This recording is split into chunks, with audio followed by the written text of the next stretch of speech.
On the morning Victor Langford sent the ivory-embossed wedding invitation, he did it with a calm hand and a heart that told him he had already won at life, because at 42 he was a self-made millionaire, owner of glass towers, private jets, and headlines that called him untouchable, and inviting his ex-wife felt less like nostalgia and more like a final victory lap. A silent announcement that he had moved on to something better, younger, shinier. The card was formal, cold, elegant, and addressed to Elena Morales, the woman he had once loved when he was poor and unknown, the woman he had divorced 5 years earlier after telling himself she was holding him back. And as he sealed the envelope, Victor didn't imagine she would actually come, because in his mind Elena belonged to the past, to a smaller apartment, simpler dreams, and a chapter he had closed without rereading. Yet when the day of the wedding arrived in the grand Langford estate, with crystal chandeliers, white roses imported from France, and guests dressed in designer labels, the universe quietly prepared a lesson Victor never saw coming. The ceremony was minutes away when whispers began to ripple through the crowd like a soft wind, heads turning toward the entrance as Elena walked in, and for a moment time itself seemed to pause, because she did not arrive alone. She arrived holding the hands of two identical boys, around 6 years old, dressed in simple but elegant suits, their eyes sharp, curious, and unmistakably familiar, and Victor's breath caught as if someone had punched the air out of his chest, because the twins' faces were mirrors of his own childhood photographs, the same dark eyes, the same dimple, the same look he used to see in the mirror before money changed everything. Elena stood tall, calm,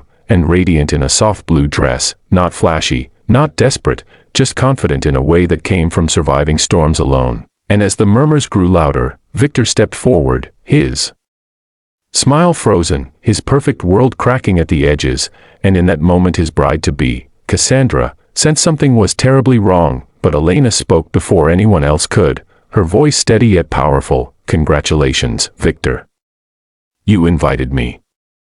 I came." And then she looked down at the twins, squeezing their hands gently. "Say hello to your father," and the word father hit the room like thunder, silencing the violins, the laughter, the champagne clinks, because truth has a way of demanding attention even in rooms built on illusion. Victor tried to speak, but no sound came out, memories flooding back of the last year of their marriage, the stress, the long nights, the way Elena had grown quiet, the way he had accused her of being distant, never once asking why, never once listening, because he was too busy chasing deals and applause, and now the past stood in front of him, breathing, blinking, alive. Elena did not raise her voice, she did not accuse or cry, she simply told the story Victor had refused to hear years ago, how she discovered she was pregnant shortly after he walked out, how she tried to reach him but his number had changed, his assistant blocking calls, how she chose dignity over drama and raised the boys alone, working 2 jobs, teaching them kindness,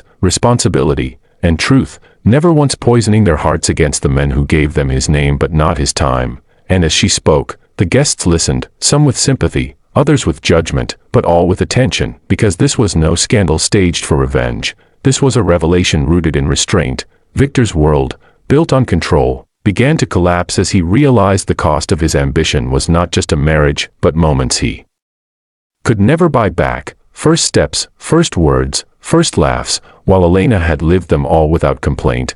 And when Cassandra finally spoke, her voice sharp with hurt, asking why she was never told, Victor had no answer, because the truth was he never knew, and deeper still, he never cared enough to look back. Elena then did something unexpected. She smiled softly and said she had not come to ruin the wedding, not to demand money or pity avoiding headlines. She had come because Victor invited her, and because secrets rot souls, and her sons deserved to know where they came from, and Victor deserved to know what he lost when he chose ego over love. The twins looked up at Victor, not with anger, but curiosity, and one of them asked innocently, "Are you really rich?"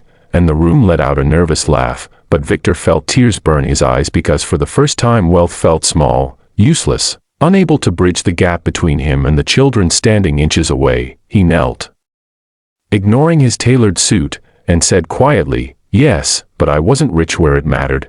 And Elena watched him, not with triumph, but with calm acceptance, because her lesson was never about humiliation, it was about accountability. Cassandra, overwhelmed by the weight of truth, removed her engagement ring and placed it gently on the table, saying she could not marry a man who was still running from his past. and she walked away with dignity, leaving Victor alone at the altar of his own making. The guests slowly dispersed, whispers turning into reflections, and the grand wedding dissolved into a quiet afternoon filled with consequences, and Victor stood there, stripped of illusion, realizing that success without integrity was just expensive loneliness. Later that day, in the empty estate, Victor sat across from Elena and the twins, no contracts, no lawyers, just human beings, and he apologized, not with excuses, not with money, but with words that trembled because they were real. Promising not perfection, but presence, and Elena did not promise forgiveness, she promised honesty, because trust is rebuilt brick by brick, not bought in bulk. The story did not end with applause or instant redemption, but with something more powerful, a chance, and as Victor watched his sons laugh in the garden, he understood the true lesson Elena had taught him, that the greatest legacy is not what you build for the world to see, but what you show up for when no one is watching. And if this story moved you, surprised you, or taught you something about love, responsibility, and second chances, then don't forget to subscribe to the channel, because stories like this remind us that real wealth is found in truth, and the next story might change the way you see your own life.